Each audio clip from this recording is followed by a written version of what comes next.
Hello and welcome to this edition of Crossover. I'm Ji Xiaojun. Hello from Beijing, I'm Louisa Lee. And today we're being trendy.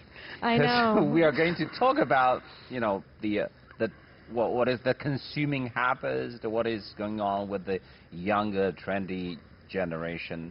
Just imagine, I mean, the urbanization campaign is still ongoing in China, and that means, you know, a whole generation of several generations of young people are going to live a lifestyle which could be different from before. Their preferences are changing. Yeah. You know, with technology, with the modernization, with westernization. So we're seeing a lot of changes in their lifestyles. So where do they spend their quality time? I would say Restaurants, fine dining. Don't mention anything else, because basically our guests are from those areas. And now we're joined in the studio by three gentlemen. I'm the executive chef of Opera Bombana. I am the general manager of the Hotel Eclat in Fangtadi, Parkview Green. I'm Clifford from Hotel Gen Beijing in Guomao. And who brought this? Let me do some damage here. Wow. Sales.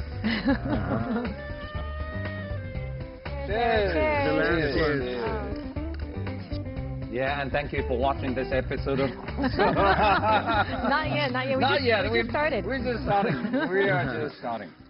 So, scenes like this is common now with hotels like yours and also in your restaurant.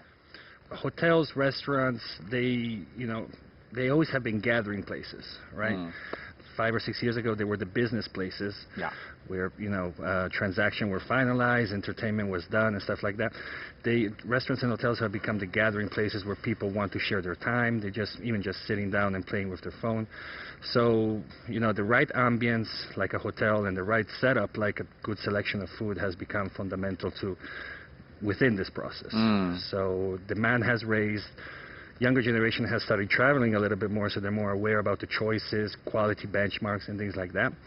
And they have become a little bit more selective in their choices, but a little bit also more daring. What are they looking for, selective? Well, they selective in a way that there's a higher awareness of healthiness. Right now, with the available choices that is on the market, which is huge, people are being a little bit more aware of the choices when it comes to choose what to put in their body. So the ingredients. Correct. The way you cook. Correct.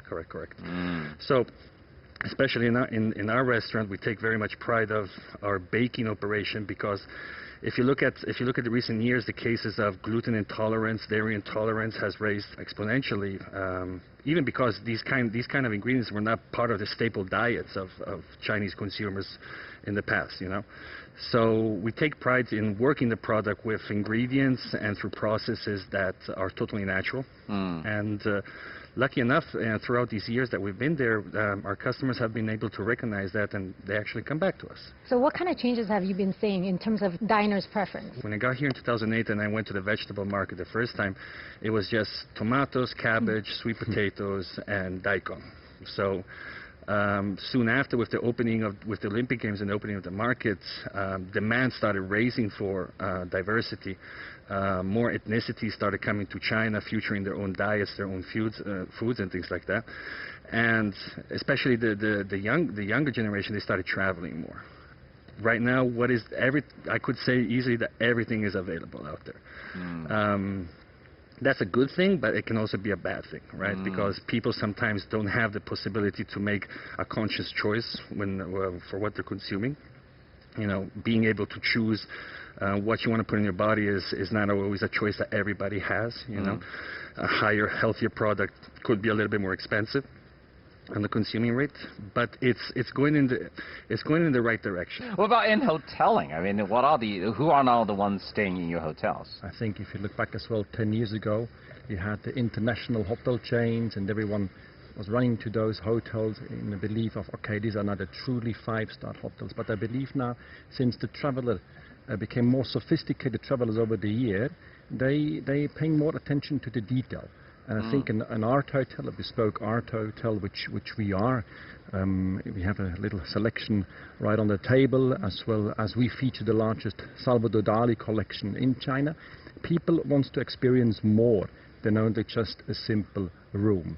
They want to really enjoy themselves over a weekend, And I think this is really the trend where we feel, particularly for our hotel, that those travelers which we attract have been over the past 10, 20 years in the big hotels, and now they want to literally have a kind of a meaningful journey, So a meaningful experience. not just business people, Indeed, not locals too. Indeed, absolutely. Young. Absolutely. Well, young, I think we have a mix of both.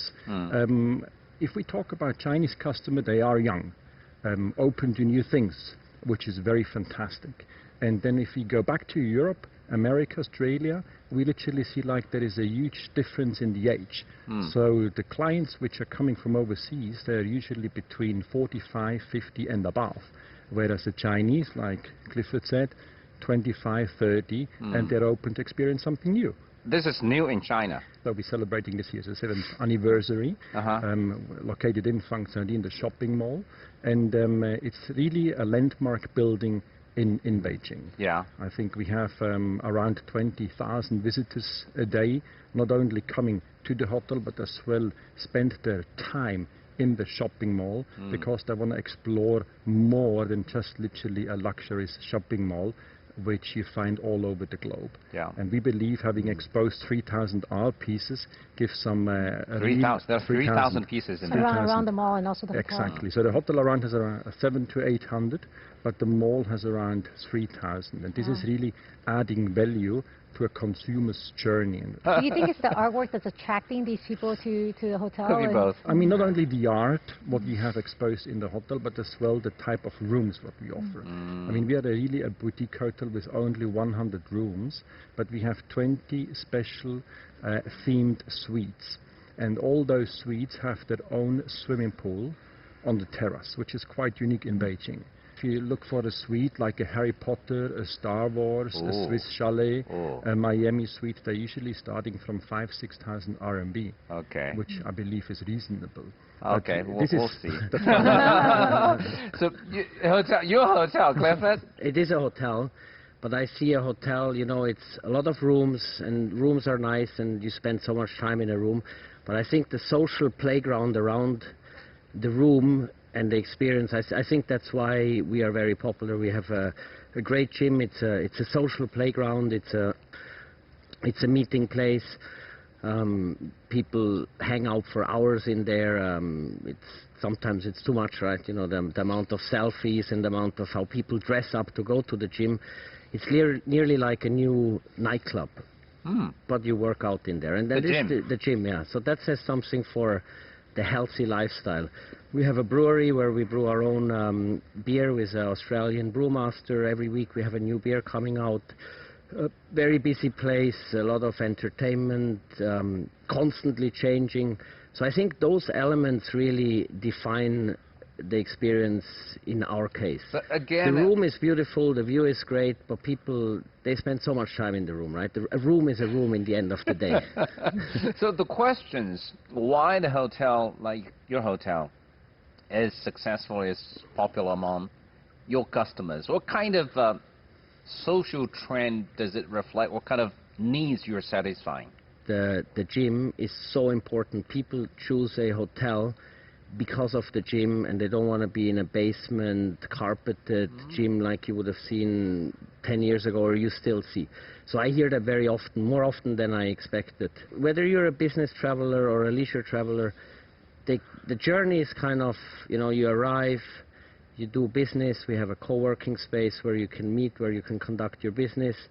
You go to the gym, you do your healthy part, and then you kind of play in the bar, which is the social element. So it's really that journey, that life cycle, right? So who are the ones? Young, how young? 25, 25 to 35. Locals? Business, local Chinese, about 80%. Weekend is very local, so a lot of people who live in Beijing, they'll spend the weekend there in 1-2 nights in the hotel. Too. Yeah, a Yeah. lot. Staycation? Staycation. Absolutely. Very popular. Even weekdays, we have a lot of business travelers, but there's also a lot of domestic leisure travel. Very, very high amount. And we saw that in the last 2 years actually growing more and more. So you have the traditional business in and out people. Then we have the the leisure people, we call business and leisure, you know, you might extend the day because you're first time in Beijing, and you know, you do your business, you stay one more night, you look at the Great Wall or do some sightseeing, and then you have the pure leisure customer. But I think the pleasure and leisure is growing more and more, and people are not so, what we used to call them road warriors. Arrive, suitcase, in, bang, business, out, go again. I think the success of these formulas is also given by the immediate feedback that you can receive through all the social platforms and all the things. Yeah. So you can get a solid grasp of what are the expectations and what are the desires of the consumers. So looking how the market has developed, markets are starting to get very reactive once these kind of feedback start coming. Staycation, I believe, is one of those. Getting more popular. Is getting more popular, and especially five-star brands. And fine dining brands and luxury brands, they always struggle to not give an image of inaccessibility of themselves. They want to be approachable by any kind of consumer, because at the end you're not going to shut the door in the face of anybody if you're really dedicated to hospitality. Do you, being in this industry, do you feel that there is an increasing number of middle-class people? I think coming back what just has been said is staycation. It's a word which is not new, right? Everybody's talking about staycation, and it becomes kind of a bit trendy. So people usually Monday morning ask the counterpart, what have you done on the weekend, where have you been? It's kind of a bit boring. Yeah, I've been to my grandparents. And so, I mean, it's maybe a bit like fashion. It's trendy, right? You enjoy yourself, and you go to a place where you feel comfortable, not only like what Clifford said, staying in a room and wait until you have to check out at noon. You want to be enjoyed by added value. What about the preferences of these people? What are they looking for? Well, I think from what I've seen, from what I've gathered, I've managed to differentiate two different layers of customers. There are the ones who point at the exceptional brands. They recognize the exceptional brands. We're talking about the big brands where you see every day, everywhere. And then there are those who don't care anything about the brands. They actually want to have it their way. Something unique. Something their way, and this happens also a lot in the production, in the food approach as well. One of the examples that comes to my mind is this 8 years ago when you started seeing the first brewings in Beijing. Now, us from the West, there are certain canons, certain rules, certain ideas we have about brewing that tell us, okay, when you make a beer, you should go in this direction. Here in Beijing, these young brewers, they don't have that tradition, and they were throwing inside their brewers any kind of ingredient. You started to see wasabi beer, you started to see, you know, and Kung Pao chicken beer. Kung Pao, you know. They went totally experimental, and going back to the arts and to everything, you know. I think I heard once the saying, Shanghai is the fashion capital, Beijing is the art capital. So you look at even the quarters like 7, 9, 8, and you look how art is daring here. It's also part of a cultural aspect, because if you look at the new China, they come from a blank page, right? So they don't have any tradition or any stereotype they have to refer to. They're just moving forward and daring and trying things, you know. And that's why some of them want to find consolation and find quality in the excellence of brands, right? And some of them, they say, okay, I'm just going to try to do things for myself. In either way, we always try to be available and to walk through with this kind of expectations. I think it also has to be renewed relatively in a fast cycle. Like the beer example that you say, our seasonal beers, they outsell everything in no time, and whether it's a great seasonal beer or not really doesn't matter. And nobody ever asks, oh, you don't have last month's cucumber beer anymore. It's like, what's coming next month? Wait, do you serve cucumber beer? Yeah, we did a cucumber. It was actually quite good. It was actually very refreshing. Sounds very refreshing, yeah. It was very Very refreshing. Hot chicken beer? Not yet tonight, but Coming on the way. coming. No, but again, it's, you know, and then you have the conflict, as you said, changing and evolving and stuff, and adapting. But then then I think the way to the opposite approach to what he's saying is that you really need to stay authentic and true to what is your core value. For example, a lot of people when they come to our restaurant, they would say it's just a simple pasta with tomato sauce, just to give you an example. I would like to answer those people. Of course, you try not to bore them enough, but to replicate that pasta with tomato each and every serving, sourcing the ingredients, the original ingredients coming from Italy. That is just a mission in replicating each and every time, each and every coverage, and authenticity and you know, reenacting your core values of what is your vision. So that's the opposite way of refreshing it, staying true to what you are and carrying forward that vision. I think we're all in the same business, right? We try to make people and our guests happy. Yeah. And you have to do something new on a regular basis. Sure, we're not going to move our Salvador Dali signature sculptures every month around. But looking into the complexity of what we offer, we have our own museum, and literally we have exhibition in our shopping mall, in our hotel. So this month we're going to launch a little exhibition on the 19th floor. So which hotel ever have done so, to have a hotel floor given to a local artist, and he used that literally entire floor to come up with his own interpretation of what he likes to do. And now let's take a break. We'll continue our discussion after that about the trendy life in Beijing. Stay with us. We'll be right back.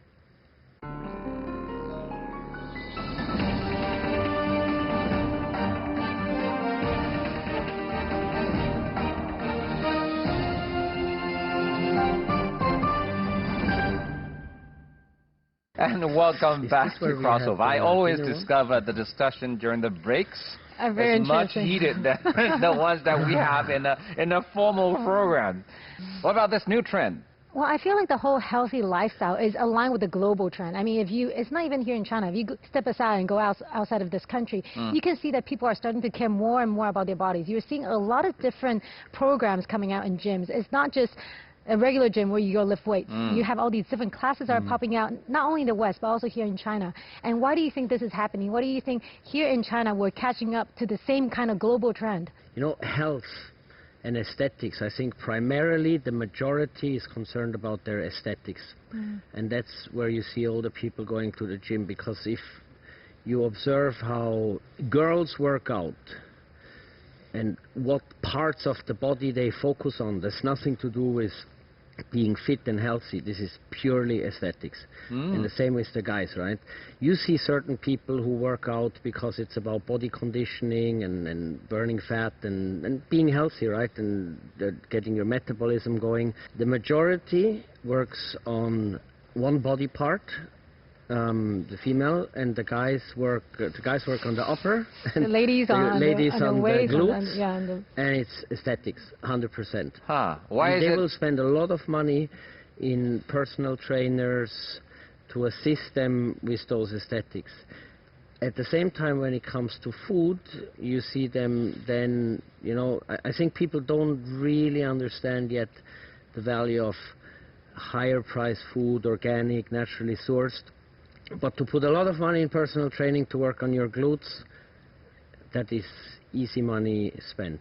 Why all of a sudden people start to care about how they look? If you look at, I mean, okay, let's not go into the back parts of ladies, but if you look at 10 years ago, the shape, and today what is defined as ideal and aesthetically nice and desirable versus 10 years ago, it is the opposite, right? Like, you look, Kim Kardashian, they started all of that. And all of a sudden, the whole thing flips. Huh. So bodybuilding is big, musculous, but then it kind of moved more towards a leaner aesthetic and big, chunky muscles like Schwarzenegger. It's not really aesthetically in trend anymore. If you look at what is the interpretation of health given traditional Chinese culture, right, with the traditional Chinese medicine. They also carry forward that kind of approach when looking at their own aesthetics. For example, I remember one time being at a hot pot place and having a bunch of ladies in front of me ordering food. They were not ordering food for what I felt like eating. They were actually ordering food based on what they thought was better for their body. I need more collagen for my skin, so I'm going to order pig feet. I need more vegetables for my, so this is something. They have a scanner or something? Well, I don't know. Most probably scan the calories. No, that's something that you can't take away, I believe, from the local approach when it comes to aesthetics and awareness and stuff like that. So if you can compare it to what's happening to the rest of the world, for the end result, most probably, right? But the way they get there is different. Because we also mentioned about social media. I think it plays a huge role. And that message has been delivered on the internet. Yeah. And everyone's catching up faster than we used to is because of internet. And of course, also social media pages people are following. And the trend, we're catching up the trend, like Clifford said. I think that's also contributing to a lot of that. It looks good if you have pictures with yourself working out, in the gym. I mean, do you struggle with people just going into these places, just taking photos and maybe not really enjoying the food or really not enjoying the gym or the stay? I mean, is it really about the photos or do they really understand the experience? I mean, we see that as well, and I'm glad that you mentioned that we have as well one of the larger gyms as well in Beijing, and I see usually when female comes for a workout. Are they spending more time taking photos or working out? Indeed. So they spend up to 2-3 hours. Taking pictures? Not taking pictures, but spend 2 hours. 2 or 3 hours at least in the gym. Yeah. They do their workout, but in between they have a little break, then they start to chat, then they make a picture, post it online. Maybe our generation is just very rational. We just go, 45 minutes, done, and I leave. But it becomes a trend to be there. And not only for 1 hour and this is it. You have to show the world. So you go to the gym for 2 hours. For maybe 2 hours and then post it. Fitness, fashion outfits. Right? Lululemon and whatnot. And how many people walk around in gym wear? I don't know if they've been to the gym or not, doesn't matter, but it looks pretty good if you sit in a coffee shop in a yoga leggings and maybe even have a yoga mat with you, which you saw on some TV show. That is what Under Armour is a success. Yes. Basically, they have all these tight shirts, right, to show the body. Now, to go back to the picture taking, I remember that funny meme I saw once about the Louis Armstrong, the first guy who stepped on the moon. He said, I went to the moon, I took 5 pictures. And then there's this Asian girl said, I went to get a coffee, I took 45 pictures. So it's... Maybe the coffee was really good.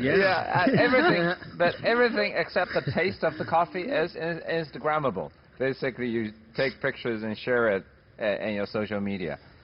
What is this economy? It's the advance of and empowering and this the social climbing that women are having in this fast-growing economy like China, and you can see some of the highest positions. The CEO of Soho China is a woman. Getting more powerful. Correct. So, Pat, how is that going to affect the way, your industry? Well, you have to take in consideration female preference at that point. You have to take in consideration some aspects that most probably men don't give high importance to, right? If I think about in my particular case, when ladies open these Vogue magazine and they see these elaborate table setups, which is just a way to celebrate the event, to celebrate the evening, they would expect that as the standard for an important gathering or a formal gathering, right? As Danny said before, the details, details, things that men, most probably businessmen coming back from a long day, kicking off their shoes, they wouldn't pay attention to, a woman will make a real point about it. I think it's also about, demographics. If we look at our customer picture, 65% is female. So if you have that amount of female, you kind of got to start thinking to design your product for the female customer, right? And there is a lot. And there are more female customers. In our case, we have more female, which is quite surprising, and they value other things more than maybe men do. So you just have to design your product, and your experience is also suitable for females primarily. But the healthy trend? Aesthetics. Aesthetics. To me, Okay. But if you here still about Not about aesthetic. healthy. I think it's not Being yet. healthy, It hasn't okay. reached that level on a very broad spectrum yet. Okay. maybe we should talk a bit about this word becoming more powerful. I wouldn't use the word solely to describe the economy becoming more powerful. I would describe it more like becoming more independent. All right. And if I see female customer nowadays, those are the customer which reads the review. Those ladies, they see what's happening in the world, and they say, this is what I want to do, let's do it. And you're going to pay for it. And maybe we have to pay for it. And this is a trend which not only happens in China, but as well overseas. Yeah. So looking into this travel industry, you see lots of females, and they literally go with their besties out of China and travel for a weekend or for a week to some places just to literally look after themselves. And this is the change of how people, and especially the economy, travels. Very interesting, which of course reflects then again towards our industry, how can we fulfill their needs? If we have out of a sudden 6 or 8 female customer coming to the restaurant, coming to the hotel, you have to adopt in a different way rather than to a normal family or to sophisticated travelers which are 50 years and above. Yeah, it's getting more personalized. What about sports? Do you do any sports? I go to the gym, but I do What do you do? core training stuff. So like again, a little bit for health purpose, of course, but also for aesthetics. I want to look fit, so I do some leg lifts, I do some squats and things like that. But it is it is also for fitness as well. Yeah. What are the popular sports these days now? I think people I think boxing is Clifford is doing boxing. becoming big. I think a lot of actually like jiu-jitsu. People are doing a lot of jiu-jitsu. Martial arts. Like martial arts. Okay. I find that people are trying to get involved in they're trying to find hobbies, not just like go to the gym and do weights. People are trying to also trying to find friends to work out with. So you find it fun. It's also a social platform. Yes, also I think it's a socializing. And you learn something new, right? Yeah. If you go to the gym running every day, it kind of gets boring unless you have an extreme goal. You want to run a marathon or whatever. I think yoga, Pilates is also something yoga, big, Pilates. right? It's also something big. But it's also about learning a skill. So boxing, yoga, you kind of learn a skill while you're doing the workout. Yeah, I mean, sports is a huge industry these days, especially in recent years. It's getting bigger and bigger, including marathon. Boxing probably is picking up. And it seems, this is also part of this trendy lifestyle we've been talking about. And a lot of people, younger generation, and their family, they really spend a lot on these new sports. And I can actually, I've been a witness to because I go to the gym, and in the beginning there was always no one there. And now when you go in the gym, it's always packed. You have no room to use any of the machines. It's always occupied. Taking pictures. Both. I mean, you have people working out, you have people taking photos. But I think it's becoming, like you said, the awareness. People are really picking up at this, trying to be healthy, try to look good, this kind of awareness. So that's about the fitness, the new trend. What about entertainment for young people? I noticed quite a raise in the disco environment, techno, house, and again, there are many aspiring, very young DJs that just want to get there on the Overseas and Chinese. Oh no, especially Chinese, Chinese. For a little while, there was this trend of having always a female DJ going and spinning around, but how these thing is developing is astonishing, because again, going to back what we were saying before, is that they don't have any reference point. They're just developing their own sound, and they're playing with any kind of sound that they appreciate. If you look at the evolution of entertainment in a disco and a nightclub today, it's not only about the music anymore, it's about the show. And we see this very much here. I was actually talking to a guy yesterday. He's from Ibiza, which is the nightclub island in Europe. Amnesia, Parsha, the really big famous clubs are there, the big famous DJs play there. And how entertainment there has evolved.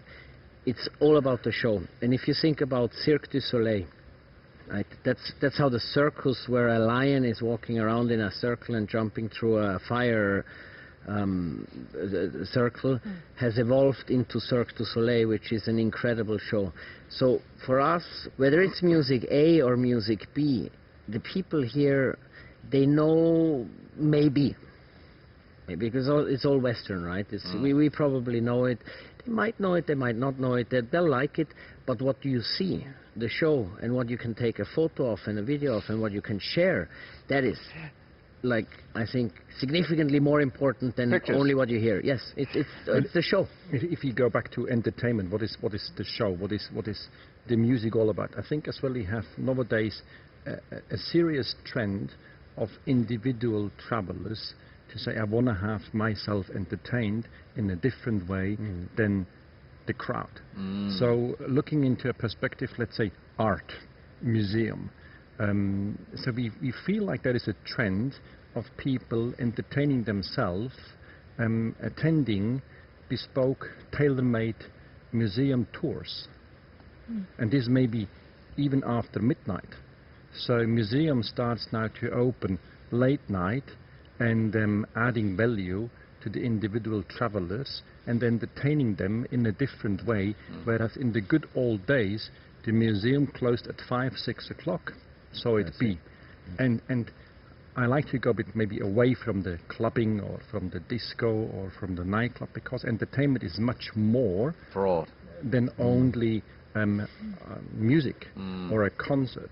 And this we feel enormously that people are very keen to learn more. How can I entertain myself in a different way, which at the end adds again some value? And this is I think a trend where we particularly feel that many people telling us, Denny, I want to do some meaningful journeys. And Not the just group trips. exactly, I want to do something meaningful to my life. So if I come to a hotel, if I go to a restaurant, I want to have something meaningful, which at the end, when I leave, I can say it adds value to my lifestyle, which fits overall to my aesthetics and my behavior and my values. And this is really something very, very big. So it's not just entertainment, it's just about being entertaining to themselves. It's more about for a broader picture. Yes.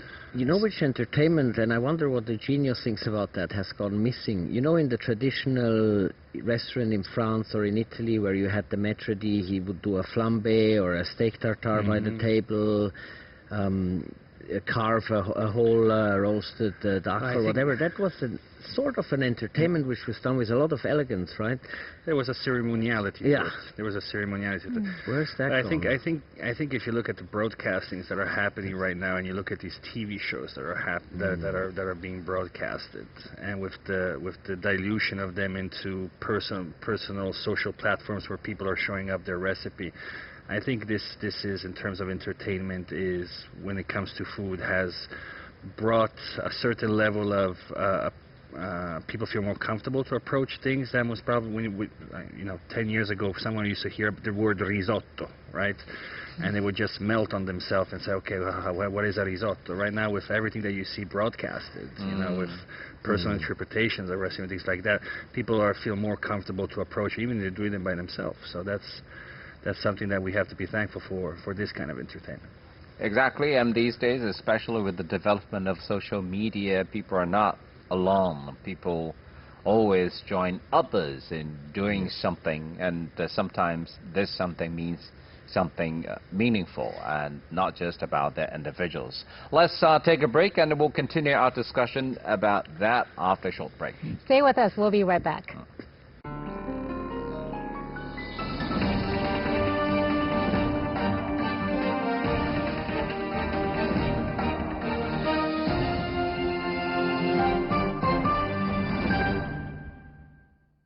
Welcome back to the studio. And it's evident that people are spending more money on wining and dining. But besides that, there's also a change in the mindset. In what way? I feel people are becoming more health conscious, right? We talked about this. They care about personal experience. They also care about the world. I mean, it's all interlinked in a way. What triggered the change in the concepts?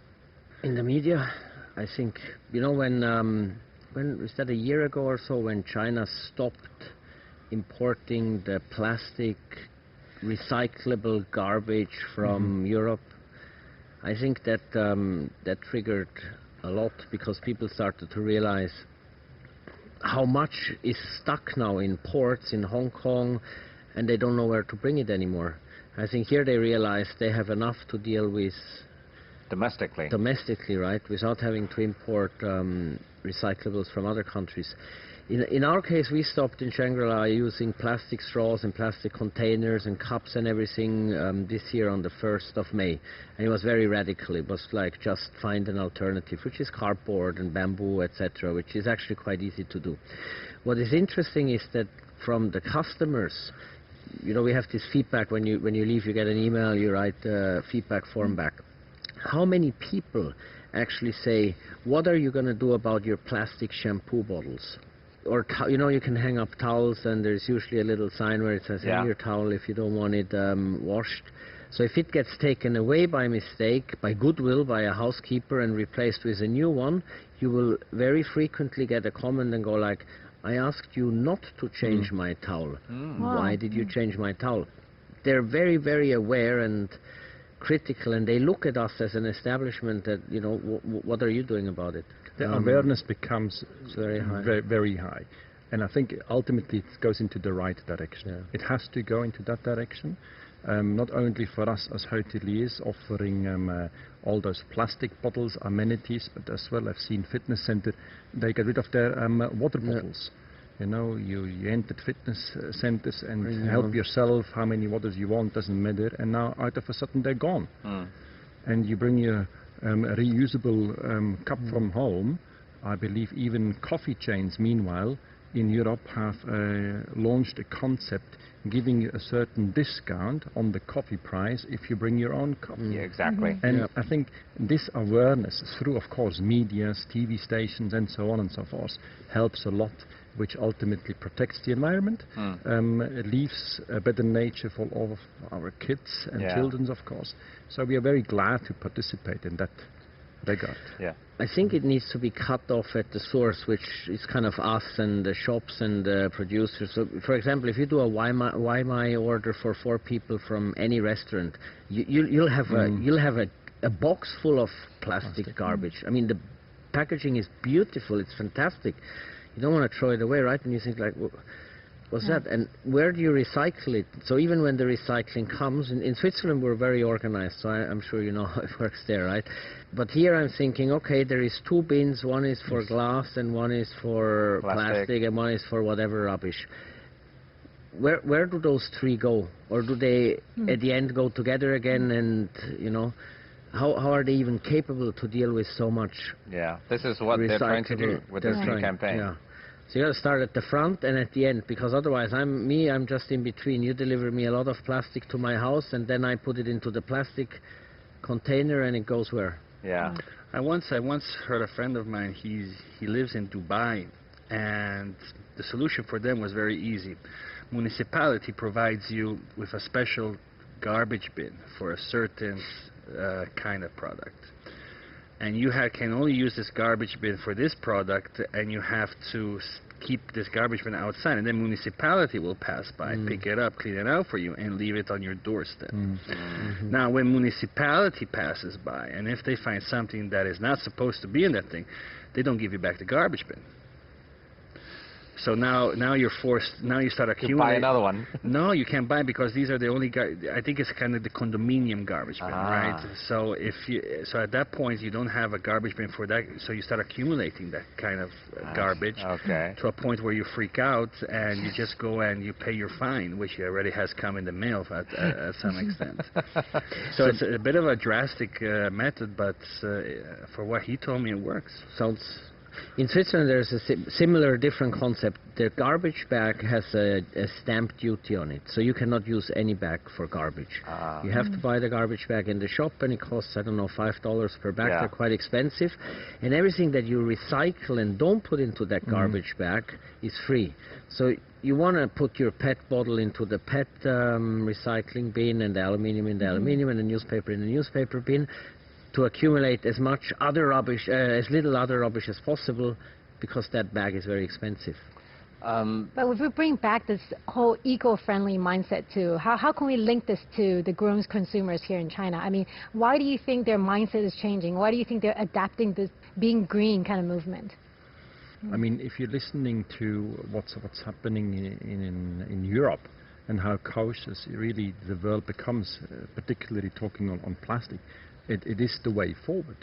And it is, of course, it goes back to, it is trendy, it's fashion, Yeah, I'm it's in. fashionable. I don't want to go somewhere and be the only one who is sipping on a lovely cocktail with a straw, plastic straw, and feel like, oh, I've So been it's now also caught. being trendy to be the way green. of, be a part of that community and helping each other. Yeah. And that's the beauty of it. I mean, it's not only about myself, it's literally taking responsibilities for the people to come.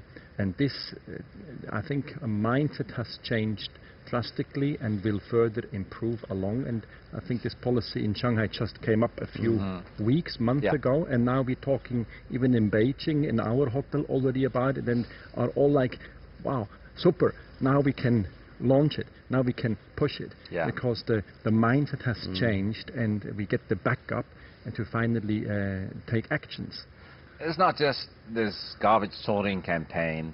I mean, literally you're seeing all these social campaigns, including the elephant protection program, no shark fins anymore in restaurants, a lot of animal protecting programs or environment preservation, and also a lot of charity work too. Like the one that I'm personally involved is the one to help the hearing impaired children in poor families.